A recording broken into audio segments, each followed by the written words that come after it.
I'm here on William's channel, and this is his first ever video.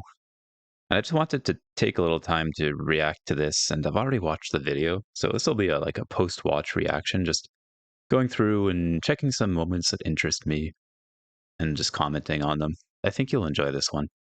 So now over here, William started with the hook, and he's just trying to make some money right now. And this hook doesn't have any crit or anything, so it's not making that much money. You can notice he's been grinding this a lot, so he's fighting against himself here. And this is a brass knife start. Currently, he's going with a hook start. So let's see what he does next. I'll just skip ahead. Okay. So in the shop, yeah, so it's not a perfect start, right? He has to look for what he wants. And he wants another hook. And it looks like he also wants a spyglass. And so take a look at this, right? This is not perfect by any means. He's one gold short of buying the spyglass right now. So what's he going to do? I'm actually curious. He's going to freeze. He doesn't restart, just goes ahead and freezes. So that's gives you hope for anyone who's trying to do a lot of max damage. It doesn't need to be perfect, right? And that's kind of interesting. So got a good takeaway from that. Then let's okay, so this is a really good opponent. You see, he's got them an opponent who's not doing anything. So two really good opponents in a row to make a lot of money early on. I think this is really important for snowballing. It's great if you can get these kind of easy opponents who won't kill you. And he even decided to concede here. I think at this point, maybe he's. I didn't notice what this watching the first time, but yeah, he could have made a little more money there, right? Let's go back and watch that again. Oh no, he didn't concede. Never mind. I was wrong, right? It actually went down to 0 health. It was it tricked me. So never mind. Just continue on. Okay, and then he's gonna get some healing, some health. Goes for the max health so that he can stack as much gold as possible. Get that spyglass. That makes sense. Then let's see what else. Oh yeah, the Dreamcatcher. So that's very lucky. He's on level 2, and he finds the Dreamcatcher immediately. And I think this is the core of what makes this run work, is getting the early Dreamcatcher. And he's going to need another weak opponent too, which he gets. So it's very lucky to get those 3 opponents right in a row who will actually let him use his materials effectively. Now the issue with the Dreamcatcher is that it's basically twice as effective right now. At 2 times speed, it's taking off 0.1 seconds, but the speed of the items is doubled. So you can see we're going down to 1.1, 1.0, down to 0.9, right? So it's down below 1 second cooldown. So the Dreamcatcher is super effective here in the early stages, especially with a weaker opponent like this who's not actually killing him. So this is why this build is so effective. It's down to 0.4, so that's even better than it normally could get. And then gets the pirate. So again, really good luck. Triple that hook immediately, and he'll continue to decrease the cooldown on it. So, and he even finds a cursed necklace right away in the levels, so that makes sense. Go ahead and get a bulwark, why not? A little bit of extra defense. What's he looking for now? Um, I don't quite remember, but it's got some time pendants in the shop. Okay. Now, this is an opponent that can actually kill him, but by now his hook is already so good and he's high level, so he can survive for a little while. But this is still not the ideal opponent. The ideal opponent would let you make even more money. But this hook is already generating tons of money, right? The cooldown has got low, 1.7 seconds, down to 1.6. So this is the core of the build, generating a lot of money early so you can just start snowballing it. Got the time pendant. All right. I did want to mention I did get permission to react to this and cast this from William, so I wouldn't do this if I didn't have permission. I wouldn't just go and react to someone's game without them letting me know it's okay. Anyway, look at this. Now we've got a dream catcher catching a dream catch. So just a little bit of fun stuff there, which is interesting. I wouldn't have thought that Dreamcatcher working on Dreamcatcher was that important, but maybe it's better than I think it is. And yeah, just working on the bulwark too. And another, relatively slow opponent, which is really lucky. I think maybe he's just going for every tiny little bit of reduced cooldown he can get on this hook. And yeah, just a slightly better Dreamcatcher. He can upgrade it later, and it will be good. Okay, so the hook is maxed out, just doing 8 gold every 1 second, and the rounds here are gonna last a long time. So that's gonna be hundreds of gold just from that one hook. And the bulwark helped keep him alive, and he actually won again thanks to a slower opponent. With no salesman versus sage, yeah, you probably want the salesman here, right? No, okay, I'm wrong. Oh, okay, I completely missed this. That's cool. So, yeah, you make the Dreamcatcher holy, and then you can trigger it. That's neat. And leveling up a lot to get some health, and the more health you got, the more gold you can generate. You can even get more health with the whatever that thing is called, the item that gives you max health over there, and tripling the Dreamcatcher. Really good, of course. So he's gonna have a ton of health. And there's in the shop, there's some good options here. There's a Nature's Call, would be really good with the hook. Yeah, so he does pick that up. And see, he didn't need to go for goblets at all because he's already got a hook that generates tons and tons of gold. And it's interesting that he's using the Dreamcatcher on the bulwark and not on the item that gives him max HP. So I guess he values the bulwark defense pretty highly, which is interesting, even though he has tons of health. So yeah, I guess bulwark is pretty good with the low cooldown, and he won't need the time pendant for much longer because everything will have a cooldown of like 1 second because of the holy Dreamcatcher eventually. And this is going to make so much money, and he should still be able to win this fight, which is really cool. This is like another really good opponent. He'll win because of how much health he has. Nice. So yeah, a whole lot of this. The success of this run is that the opponents are very slow. Some of them. Not to take away from the great play that we're witnessing here, but opponents are play into it a lot. It looks like if he'd got killed really fast early on, he wouldn't be nearly this strong at this point. But this is just part of part of what you need to get the best damage on the oak. You need a lot of good luck, and you need a lot of good items. And yeah, he's got tons of money. Interesting. So he is going for goblet this time. I don't know. I guess maybe it's for triples now because he doesn't need the money, right? Yeah, it's probably for triples. Yeah, and he's thinking about printing spears. He can bring the cooldown of this spear printing book way down. If I recall in the game, does he actually print spears? I don't remember. Let's skip ahead a little bit and see. Yeah, so he's actually bringing the cooldown on the cursed necklace instead of the spear printing book.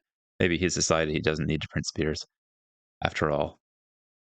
Yeah, so I think, yeah, he decided he didn't need to print spears, and he can bring the cooldown because that's a holy Dreamcatcher. It'll just reduce the cooldown so much, so fast. It doesn't do anything right now, but later on it'll be good. So he feels like he should do this right now, I guess, rather than farming lots of money because he's got the hook still generating a lot of money. He's got all the HP he needs. And what's interesting is that the bulwark is not coming into play anymore. Looks like he's more afraid of statuses like poison than he is of just generating a ton of shield with bulwark. That's also interesting. Um, then let's see what's next. He's still going for the spear book. Let's fast forward a little bit. Yeah, it gets the protector tripled. I guess the protector is maybe better than I think it is, just for reducing bleed and stuff like that. Maybe it's really scary, and he doesn't need money anymore. He's printing spears now, and he's going to bring this cooldown down to 1 second, and going into day 9, which will be Carmen. So yeah, the Dreamcatcher with Holy is so good right now. Like every time it goes off, it reduces cooldown by right now it's 0.6 seconds. It'll be at 0.8, and it goes off like a few times every few seconds. So it's incredibly good. That spear book will be getting faster and faster now. There'll be a lot of spears. We can fast forward. I think we get the point. And now spears are the new way he's getting money. And we just generated a ton of spears, ton of money. And with this money, he's got lucky rolls for Carmen. He can roll a lot. And now he's going to generate even more spears. So let's fast forward a bit. Hmm. It's going to pick up a mirror elixir probably for some dark items later. So that'll be really good. So he's already got almost everything he needs. Just needs some dark orbs. The way this works is that the dark orbs, they can allow things to trigger more than they normally would when combined with the other dark items like Night Quill and the Curse Necklace. So the dark orbs are the key heart of this build, and the shield will just help keep him alive. And I guess the protector is an anti-poison measure. And yeah, just making money here. Got a lot of stuff to sell. He's not using auto clicker yet, I think, but eventually an auto clicker is necessary when you have tons of stuff. Yeah, this doesn't not using auto clicker yet. There isn't too much to manage yet, but there will be. That's a Night Quill. Will he pick that up? I guess he doesn't. I guess not. He's already got the upgraded Night Quill in the inventory there. Nice. So look how many spears he can print. It's 1 second times, like right now, it's 3 every second. Each time that lost fragment goes off, it adds another spear per second, and the rounds are going to last forever because he has tons of shield and he has a protector, which is helping him, prevent poison from killing him.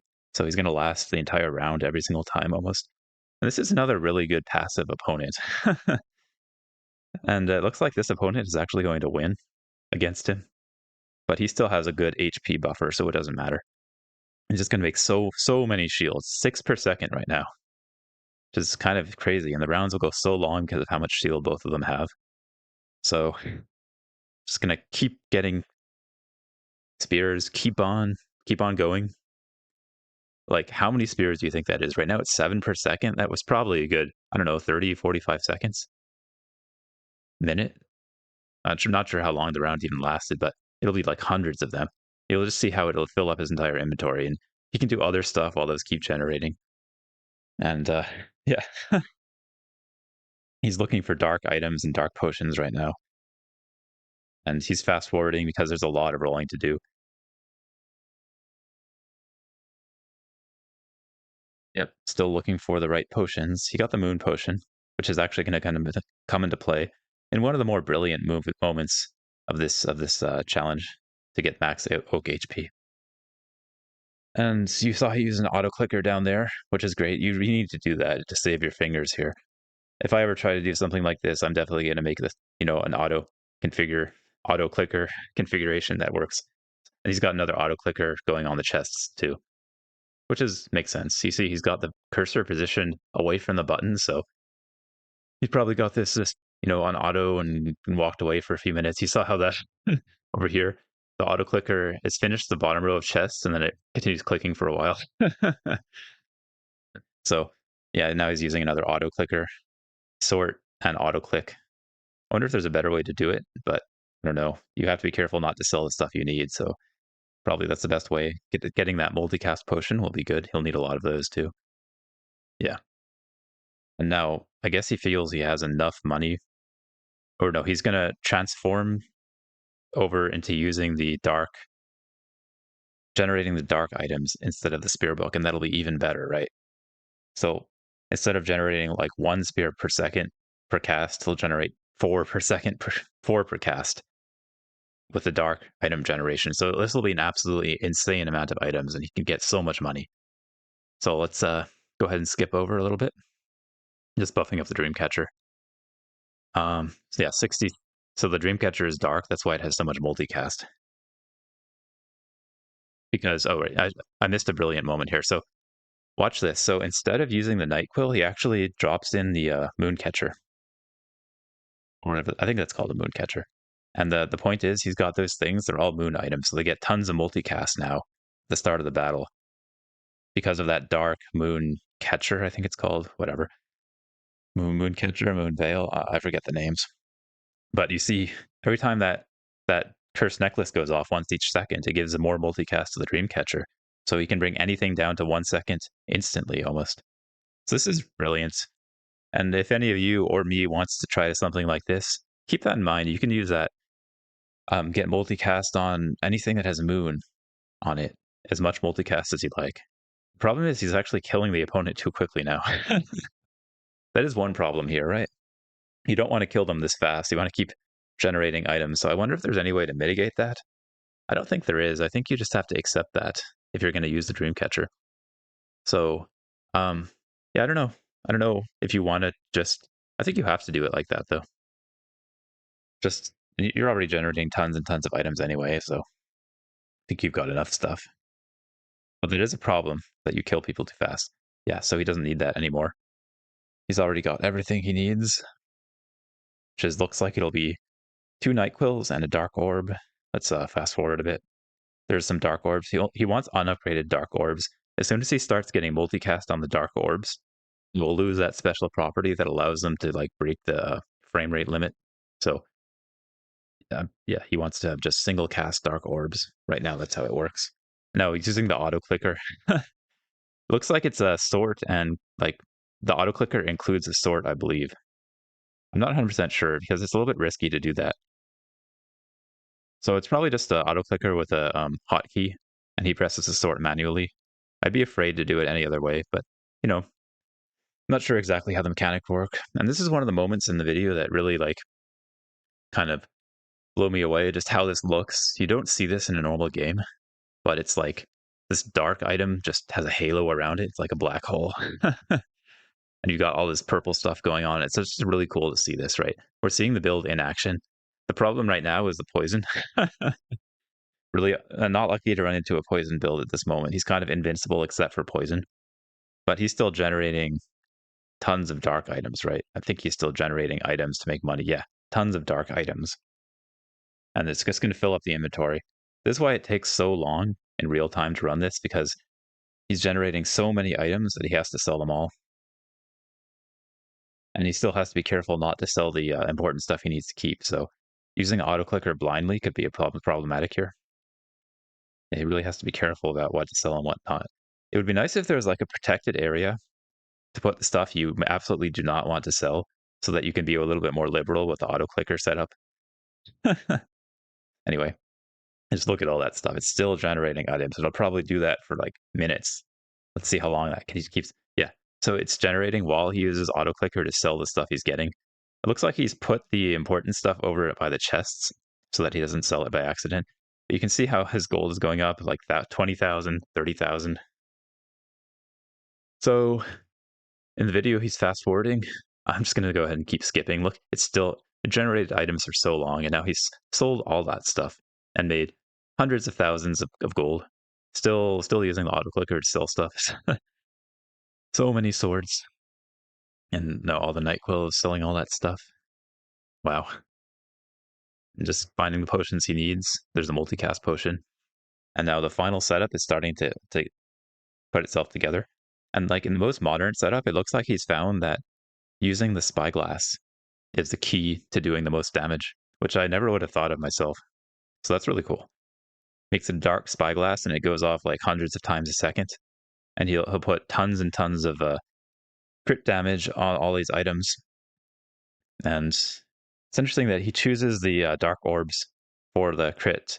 The curse necklaces are going, you know, at the limit, but then all the other dark items are going super fast. Fast forward a little bit ahead. There's just so much to comment on this run. He's giving the armor and health and healing to the dark orbs just for a little bit more sustain. It won't matter much, but every little bit will help when you're doing so much damage to the oak. And still using the auto clicker because you have to. He's got his configuration going there. And now he needs to fight some opponents and buff this up. He really hopes to not run into poison right now. He's lucky, no poison this time. Poison will kill him, and a poison could kind of end the run, or at least it could significantly reduce his damage output. So, you know, when William is playing this, it must be nerve-wracking to think, oh no, I could run into a poison build, and then it would ruin so much of this hard work and like nerf my damage to the oak by tremendously. Like he needs to get as much crit as possible in these build-up phases. So he's just hoping to not run into poison for the next few days. And this is so cool, right? Look how cool this looks just visually. Yep. He wins just by having tons of shield. So he has to hope not to run into any poison. If he runs into poison, he's in so much trouble.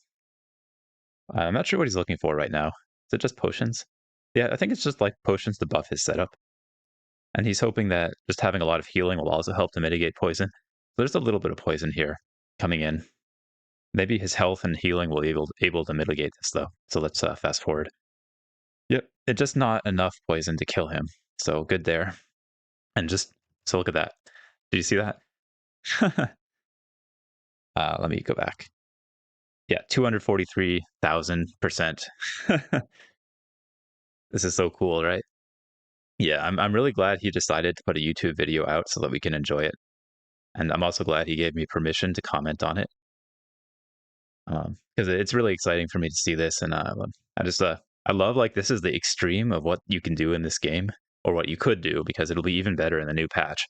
But this is even before you could guarantee Carmen, so runs could end even if you didn't get Carmen. You need her for all the potions and stuff that you need to really make this work, and all the dark orbs. So he's still just generating lots and lots of crit on the items that need it. So let's fast forward. Let's check it now. Yeah, 365,000% crit. Now he'll need a dark horn, right? He's already got that. So that's the final step of the build, is putting in the horn. Still buffing up. This is the final round. Yeah, it's the flame is enough to kill him. It's enough flame to overcome the effect of the dark orbs. Hey. But it didn't matter. It's already like achieved. Wait, rating change? Was this on ranked? Wow, I didn't realize he was playing on ranked. Anyway, so here's the oak fight. He's got his horn, just giving these things tons and tons and tons of damage each second.